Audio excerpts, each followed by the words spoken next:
తాజాగా హీరో గోపీచంద్ నటించిన fantasy action drama cinema భీమా. భారీ అంచనాలతో మార్చి 8వ తేదీన థియేటర్లలో ఈ సినిమా ప్రపంచవ్యాప్తంగా రిలీజైంది.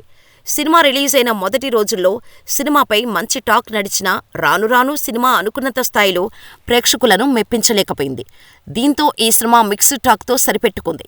ఇకపోతే కలెక్షన్స్ పరంగా కూడా ఓ మోస్తారు వసూళ్లను రాబట్టింది. ఇకపోతే ఈ సినిమా ఓటీటీలో ఎప్పుడొస్తుందా అని చాలామంది వేచి చూస్తున్నారు. దీనికి తాజాగా డిస్నీ ప్లస్ హాట్‌స్టార్ ఓటీటీ ప్లాట్ఫామ్లో ఏప్రిల్ 25 స్ట్రీమింగ్ కాబోతున్నట్టు అధికారికంగా ప్రకటించింది. ఉగాది పండుగ సందర్భంగా నేడు ఏప్రిల్ 25న భీమా స్ట్రీమింగ్ జరగనున్నట్టు డిస్నీ ప్లస్ హాట్‌స్టార్ తెలిపింది.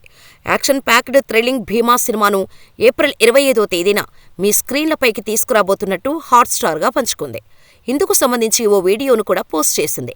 నిజానికి ఈ సినిమా మిక్స్డ్ టాక్ రావటంతో రిలీజైన నెల రోజుల్లోనే ఈ చిత్రం ఓటీటీలలో వస్తుందని అందరూ వేశారు. ఇందుకు సంబంధించి ఏప్రిల్ మొదటి వారంలోనే ఈ సినిమా ఓటీటీలో వస్తుందని భావించారు. కాకపోతే అనుకున్న దానికంటే చాలా ఆలస్యంగా ఓటీటీలోకి ఈ సినిమా రాబోతుంది. ఇక ఈ సినిమాలో హీరో గోపీచంద్ పోలీస్ ఆఫీసర్గా, మరో డబుల్ యాక్షన్లో మరో గెటప్లో కూడా కనిపించారు. ఇక హీరో సరసన ప్రియా భవానీ శంకర్, మాళవిక శర్మ హీరోయిన్లుగా కనిపించారు. వీరితో పాటు వెన్నెల కిషోర్, శుభలేఖ సుధాకర్, రఘుబాబు, నాజర్, నరేష్ కీలక పాత్రలు ఇందులో పోషించారు.